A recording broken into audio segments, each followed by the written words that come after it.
So this guy was actually playing the harmonica. He looks like he's just chilling with a shopping cart, and he has like a guitar as well. My name is Brian. What's your name? Oh, my name is Michael. Michael? Nice to meet you. You honestly look amazing. You're gonna love it. You look good, bro. I like the hair. So much. How do they feel? Brand new, comfortable too. Awesome. We haven't seen him since 2013, man. Oh, that's Mike. That's your dad. That's your dad. Jessica! Oh, We're here for you, Mike. We still love you. I had a real good relationship with these two here, you know. Oh, Mike! Let's go! Good shot! Oh my God! Of course, Mike. I love you. Okay? Just know that. And then you're gonna open your breath and Mike, look at that. Very nicely done. Mike.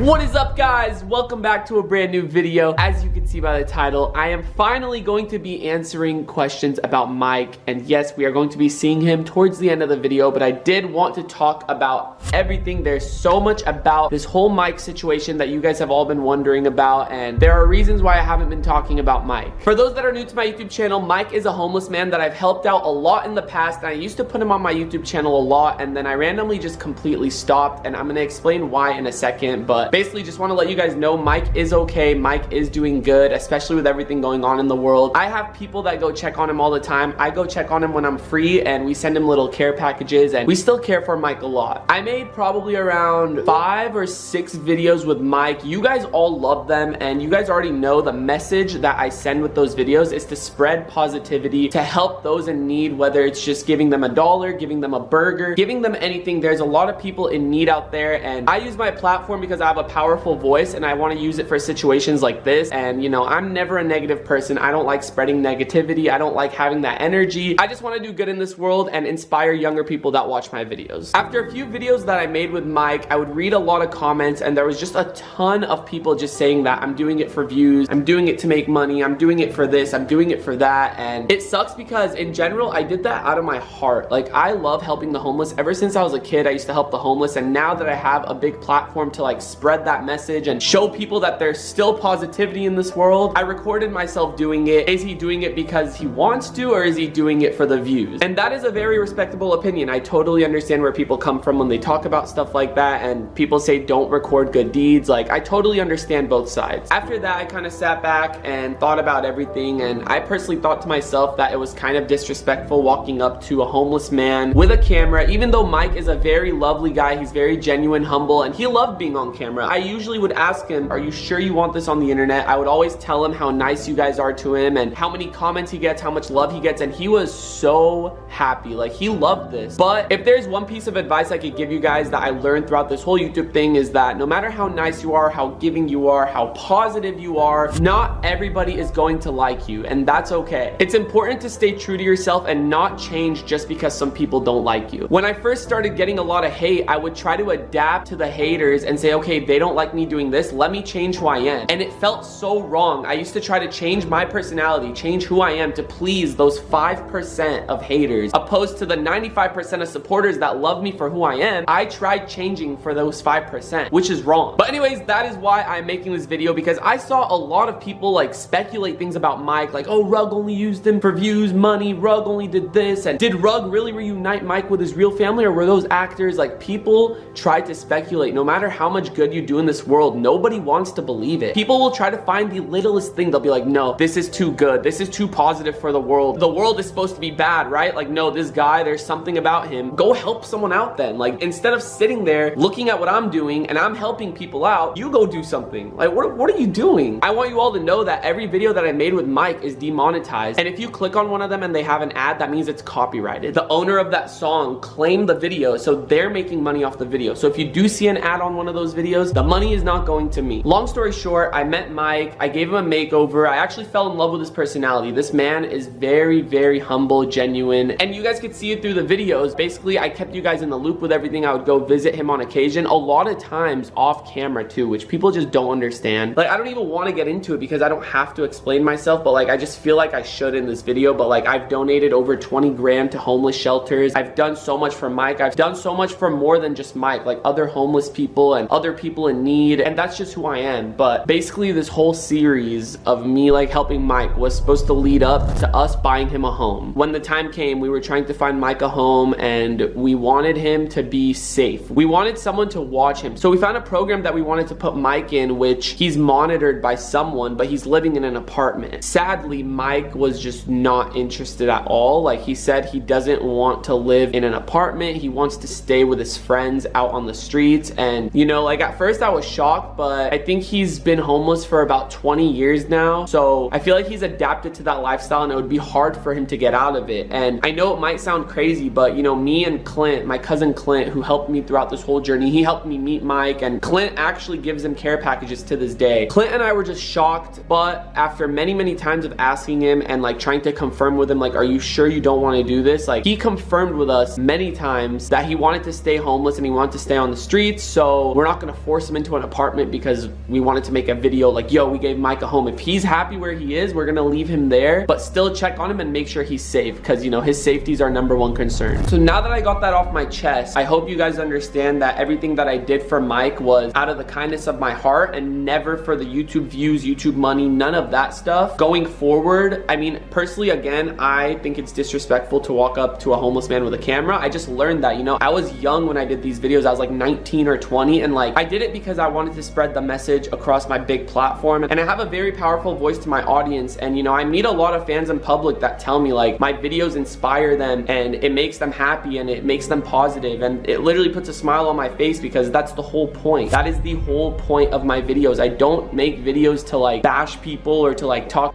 about anyone or to bring anyone down. And I just felt like this video is very necessary because it's been on my conscience for so long. People have speculated so much about this Mike situation, and I really wanted to talk about it. I really did. You know, I see the comments every day. I see them every single day, and I'm like, I need to address it. We're gonna go check on Mike. We're gonna ask him for permission if he could be on camera. I don't want to be disrespectful, but you guys all wanted an update, and if you guys could please respect that this will probably be the last video with Mike, I would really appreciate it. But I want to give you guys what you want. Let's go. Okay guys, we are here with the one and only Mike. Hi everyone, how are you doing? God. It's been a while, hasn't it? Yeah, dude, Mike, I just want to say real quick, like, I can't stress this enough. For the 2.5 years that I've known you and posted videos with you, everyone talks about Mike.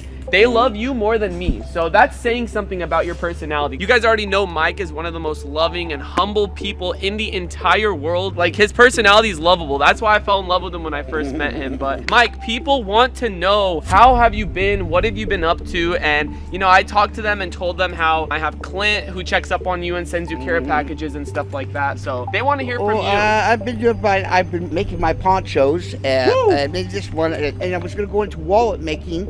And I've been working on my rings. I make these spoon rings. I've been doing this out here, keeping myself busy, doing it every day, and designing rings and stuff like that. I have a whole bag of them. Yeah, you guys all remember Mike's favorite thing to do is play the guitar and make rings. How's the guitar playing going for you? Guitar playing is going good. I also been playing my flute, and I also been playing. I got 2 harmonicas, and I played them. Oh yeah. A guy bought me a harmonica, and I made a little drum out of a cookie tin. But I've been playing that. But I've been playing some real nice songs for over there by the bus stop, and nice. The people like to hear that old-fashioned music too, from the 50s and the 60s, and the older music. I play old-fashioned music. Of course. So I want to ask you, like, a lot of people are wondering about like your situation and how you've been during everything going on in the world right now. Have you been staying safe? What have you been doing to like keep yourself safe right now? Oh, I've been keeping myself busy with hobbies, and I've got myself an ABT card, and for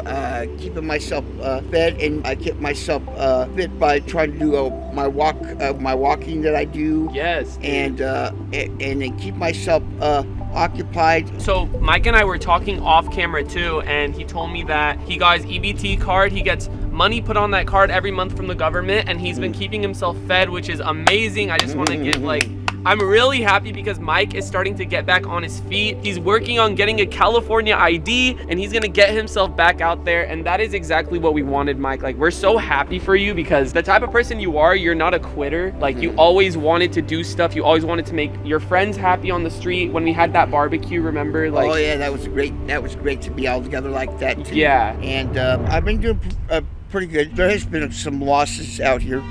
My one closest friend, who was my babysitter right over here in Claremont area. I've been out here for 25 years, and I knew her as when I was 10 years old. She used to take care of me when I was 8 or 9 years old. At 10 at the end. She just passed away from she died from liver disease. But last time I saw her was over here at the store, and I talked to her, and she was doing pretty good though. It was just too much for her, I guess. The liver disease she had. So I'm sorry to hear that. But she was a very loving woman, and I used to spend all my day with her talking with her over at McDonald's. We used to buy lunch and talk all day long. I'm sorry to hear that, Mike. She was very I'm nice. really sorry. My other babysitter is Elaine, and I talked to her this morning. I must have been talking in the park. Okay. It was a big loss for Tammy. She was very nice, and she gave me a little memento. This little square box is a flip switch for a wall for your to turn your lights on and off. No way. It's like a flashlight. You turn it on, and it lights up the room. Wow. Like a flashlight. So hey, you have something to remember her by. Yeah, I remember her by it. I kind of cried because I was looking through my bag and I saw that in there, and I've carried that with me for 25 years. Man, that is amazing. Seriously, she's looking down at you. She's smiling. So she wanted me to have that, and she said it was important to her because when I was a kid, I came up with that idea. I came up with the idea for that thing for her to make that. So she made it. So it was your idea, and then she gave it to you as a gift. Back as a gift. She made as a novelty. She made money on it. Yeah. Oh, but wow. she gave it back to me. Like, how do you think about your life has changed since meeting Rug and being with that? How's it impacted It probably supports my music and my ring making, my outlook on life with talking with people and all that too. And He just got a physical at the doctor, and they said he's looking good. for my age, he said I'm doing very well and That's good to hear. very healthy. And so he gave me a clear record for my physical, and he said for my age, I'm doing very well for myself. So you're working on getting a California license, and you're working on being housed, or what's going on with that? He started trying to get me into a halfway house, like a rest home type thing for older age living. Yep. And you're gonna be like monitored and like make sure you're being taken care of, right? Yeah, they have that like the nurses and all that stuff too. I'm sure you could have visitors too, and then you can have friends come in. Nice. They have to sign a paper that they can come in. They can just come in and visit you anytime they want. Yeah. Nice. Yeah, I was gonna say, well, first, Mike, I'm happy that you're making those changes, because 2 years ago, I knew you weren't ready. You know, we tried to get that program going, but now we wanted to get you in the program, and then like 2 years ago, you weren't fond of it. You wanted to stay out and like be with your friends. But what changed in those 2 years that made you want to like get back on track and want to actually be housed and monitored and stuff like that? Well, I mean, I could stay out here. It wouldn't really bother me. It's just like they suggested it. That's but he was trying to find me a good halfway house. There is the Mission Halfway House Center. It's a rehabilitation center housing too, but it's a pretty nice place. Or St. Vincent de Paul's, but I don't know that I want to really go to those two places. All I'm gonna tell you is like you just got to do what makes you happy. Like if you're not happy being in one of those places, work on doing something that is gonna make you happy. Like the halfway house you said, that's what you want to be in. Yeah, that'd be better than that. What they have is hall rescue, where you put you're stacked in there with cots. You have your own cot next to another person. They sleep in rows in a large hall, like a basketball court. Yeah, I know exactly what you're talking about. I think like a gym. if you work on the half house, and if that makes you happy, I think you should work on that and try to get into that. You know what I mean? Home pool. Yeah. Exactly. It's more homey. You'll feel like you're at home. But I'm just happy to know that there's people still looking after you.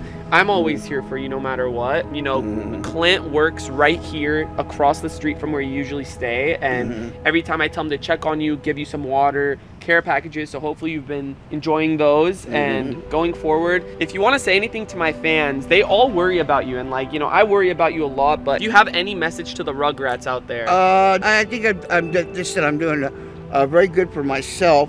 Try to inspire the ones that are out there. Inspire those kids that are younger to go out and get a college education, make a life for themselves. Yes. I was in the military and went to college too, so I have my college education That's too. awesome. Yeah, that's good. Just like shout out to all the fans, young and old. Mike is an inspiration that it doesn't take an age to make a difference. Just keep going and keep trying. Mike, you are Exactly. You're every positive message that we need in the world right now, Mike. So For thanks. sure. The cool thing is that Mike, again, is like not a quitter, so he's still working on getting everything together. We're all here for him. He has a big support system. I mean, he has 16 million people that literally ask about you every single day, Mike. You are amazing. They know how big your heart is, and we know how big your heart is, so. The public is the people that you live with. So if you make a better inquiry for your own life, then and show some accomplishment and some directive with your lives, you can make a showing for the public to gain respect for your abilities. That's a powerful message. And one last question is, what is your goal at the end of all this? Like, what is your main goal? Is it to be in a home? Is it to get a job? What's your main goal? My main goal right now is to get in a retirement type home. Okay. And I'm not as young as I used to be when I was younger. And these kids really do have the run of the show for what their younger lives are. So I try to inspire them because I was once them, and now I'm an older man. Yeah. No, isn't that crazy? I mean, Mike, as much as you're going through it in your mind, you still want to do something for others, which just shows the type of person you are. We really appreciate that. I really wanted to update my fans on everything going on. We really hope nothing but the best, but again, we're all here for you. So anything you need, I think this is probably going to be the last time I'm going to make a video, because I figured I want to help you more behind the scenes and stuff. Thank you to all you guys who have ever seen Mike in public. I meet people that tell me that they've like helped Mike out as well. They've given him money, they've given him food, and that's the cool thing about this, is that the message that I try to spread is to, no matter what you give, as long as you are giving, like, again, it could be food, it could be $1, it could be $10, whatever it is, like, it helps out the world more than you know. And it's cool that the people that saw my videos with Mike inspired them to go help out the homeless. And again, that's the entire message that I try to spread, and I'm glad that people see that, and I'm very happy that I have this platform to spread that message. So thank you guys so much once again. Mike, we love you guys. I love you, Mike. Anything you need, we got Clint right there, and you can always go visit him and then talk to me about it. Anything you want, and we're here for you, man. I just pulled up in that Lambo. I'm so hot, I need a fan on. In Diego in the sando. Walk around in Gucci sandals. G-Wagon, I pull up like skirt. And I put that Louis V on my shirt. They can down me cause I know my worth.